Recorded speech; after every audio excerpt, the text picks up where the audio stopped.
একজন যুবক, নাম রানা, ছোট একটি গ্রামে থাকতেন। তার পরিবার ছিল নিম্নমধ্যবিত্ত, আর্থিক অভাব অভিযোগে ভরা ছিল তাদের জীবন। রানা সবসময় ভাবতেন, কিভাবে আমি এই পরিস্থিতি থেকে বেরিয়ে এসে নিজের জীবনে পরিবর্তন আনব। তার কাছে কোনো বড় সম্পদ ছিল না, তবে ছিল একটাই জিনিস, স্বপ্ন এবং একনিষ্ঠ পরিশ্রম। রানা কৃষিকাজের পাশাপাশি স্থানীয় বাজারে ছোট ছোট জিনিস বিক্রি করতেন। একদিন তিনি লক্ষ্য করলেন অনেকেই মোবাইল ফোন কিনতে আগ্রহী, তবে সঠিক দামে সেগুলি পাওয়া যাচ্ছে না। তখন রানা সিদ্ধান্ত নিলেন, তিনি একটা মোবাইল ফোনের ব্যবসা শুরু করবেন।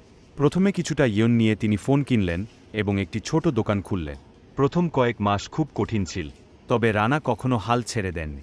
প্রতিদিন সঠিক দামে ফোন সরবরাহ করা এবং গ্রাহকদের সন্তুষ্ট রাখা ছিল তার প্রধান লক্ষ্য।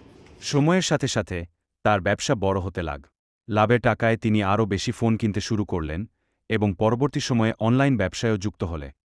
আজ কয়েক বছরের মধ্যেই রানা হয়ে উঠেছেন একজন সফল উদ্যোক্তা।